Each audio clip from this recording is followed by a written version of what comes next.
ating kapatid at hindi magtatagal, isa sa atin ang susunod sa kanya. Kaya bilang isang mananampalataya, bilang isang Muslim, isa itong paalala sa ating lahat.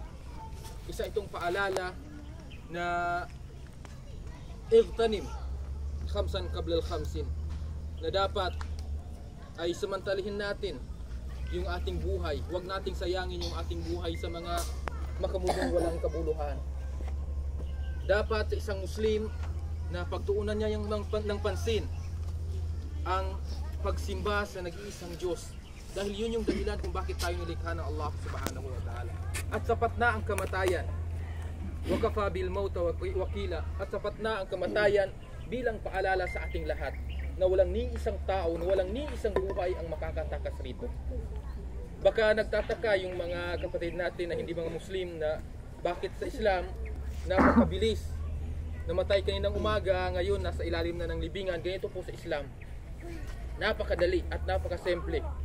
Kung paano po itinuro ng ating Panginoon ang dapat gawin sa isang bangkay, sa isang patay, ay ganun yung sinusunod ng mga Muslim.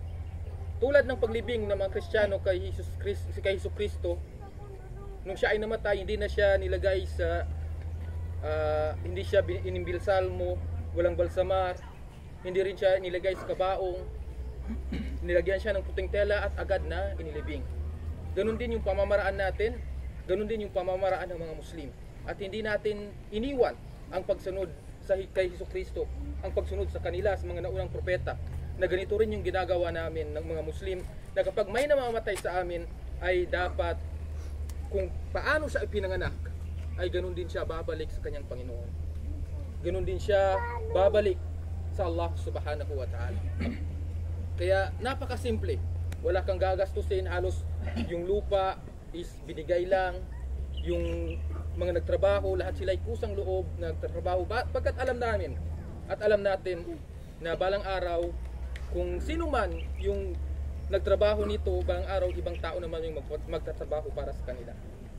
Kaya ulitin ko, dapat nating tandaan na lahat ng buhay ay makakatikim, lahat ng may buhay ay makakatikim ng kamatayan. Kaya bago pa man dumating sa atin ang kamatayan, habang wala pa ito, ay ipaghandaan natin ang ating mga sarili sa paparating na ito, at hindi natin ito matatakas ang lahat.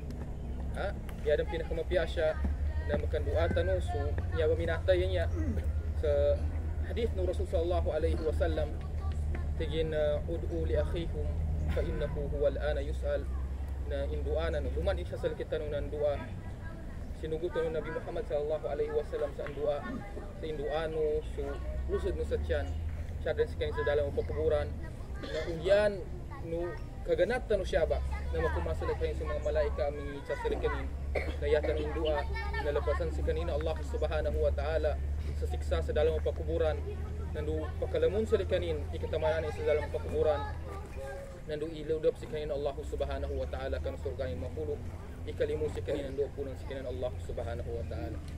Sallallahu ala nabiyina Muhammad wa ala alihi wa sahbihi wa sallam. Assalamualaikum warahmatullahi wabarakatuh.